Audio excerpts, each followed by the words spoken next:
Hey guys, this is Jam of JamOnline.ph, and today we have in here the Samsung Galaxy Z Fold 8. So this smartphone might be called the Z Fold 8 Wide. We're still not sure yet, but this is just a dummy unit. So what does that mean? So this is a non-working unit. So as you can see, there's a foldable mechanism, but it doesn't lock up. It doesn't have a working operating system, or basically it's just not working at all.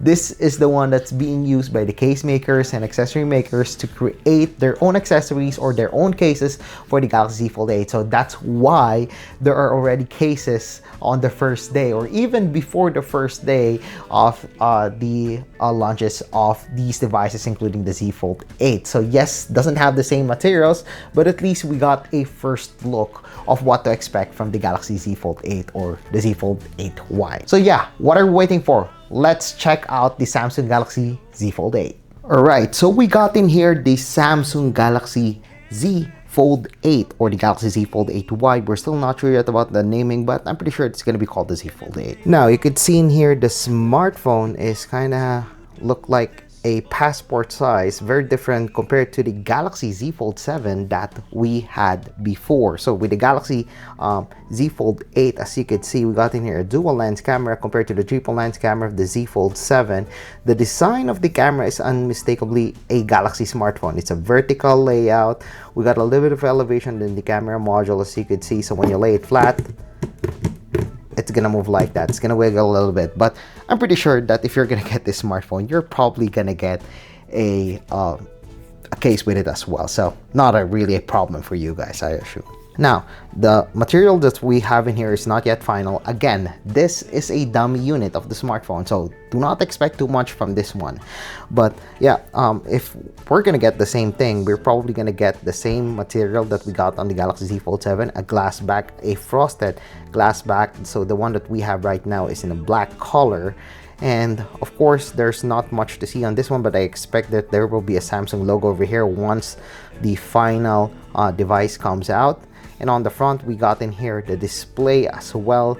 So as for the display, we could expect that this one comes with a front-facing camera right over here, and also the speaker piece right over there at the top. So pretty much it's like a passport size of the Galaxy Z Fold 7. It's very squarish when it comes to the build, and the design is very familiar. And again, it's a very Galaxy smartphone. Now on the side, we can see in here that there's the power button along with the volume rocker. It's a very thin one. I expect that this one would be a fingerprint scanner as well. So when you hold this, gonna be like this. And then at the top, there will be the speaker grill. Along, I believe these two are going to be for the microphone. I'm not 100% sure. And then below, there's going to be another speaker grill as well, along with a USB Type-C. And just like, again, the Galaxy Z Fold 7, it will have a speaker at the top and also at the bottom of the smartphone. So in my opinion, that's good. So, more speakers, the better quality of audio that you can get. But again, this is a teen smartphone, so I'm not expecting too much about its speaker. And with my experience with the Galaxy Z Fold 7, despite having those two speaker grills, it's not as loud as I expected it to be. But again, you have to do a little bit of compromises when you're getting a smartphone with a really thin design. Now, opening this one, that you could see that this one has a squarish build. All right, just like it's actually like a tablet now. Unlike the Galaxy Z Fold 7, it's like a square, like a square. This one is a little bit of landscape into it, similar to a tablet. So I'm expecting that there will be a smaller black bars when watching a video on this one. And a lot of you have commented on TikTok. The crease, I'm not expecting a crease this bad once the Galaxy Z Fold 8 comes out. So this is just a dumb unit. So yeah, don't expect too much about it, but at least we got a first look on it, on how it's gonna look like once it's out this July. Now, if these are accurate, as you could see, once you open this one, you could see that there's just going to be the display in the back over here. So yeah, this actually looks pretty good. The hinge is hidden just like the Galaxy Z Fold 7. And again, there's the display again with the front facing camera right over here. I expect that this one would have a punch hole camera and not an under display camera, because under display cameras tends to be a little bad.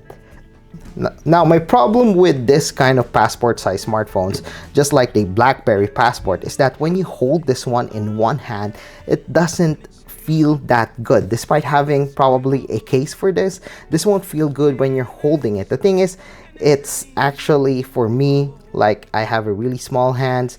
I couldn't reach the end of my thumb to the other end, which means that when typing on it, I could only type on it when using two hands. So if you're gonna use it like this, it's even worse. You cannot even use it in one hand. But come on, who uses a foldable smartphone unfolded with one hand?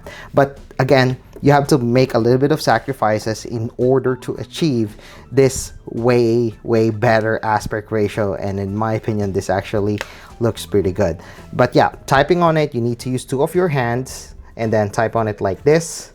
Same when you're opening it like this. And again, having two apps side by side with a wider display, with a wider aspect ratio, I believe that would make more sense, again, compared to having two taller aspect ratio. So if you're gonna watch it like this, or like use an app like this, or use an app like this would make more sense. Using it in laptop mode, this actually makes more sense. You'll have more space for the keyboard when you're using it like this, like in flex mode. And I actually prefer that than having a narrow display with a taller one, just like the Galaxy Z Fold 7.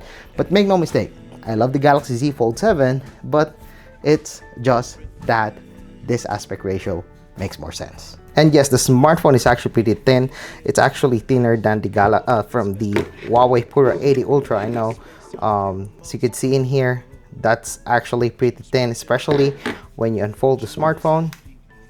See, you can see how thin this one is. It's almost as thin as the Galaxy, as the USB-C port. And look at that, this looks beautiful.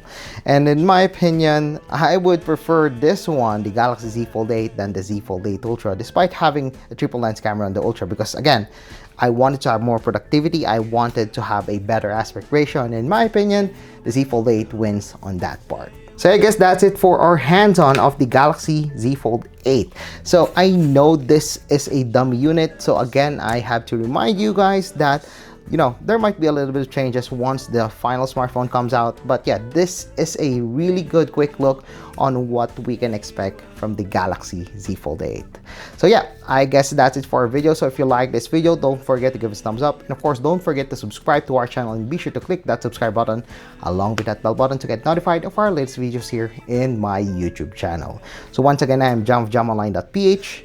Thank you for watching, and see you guys again in my next video.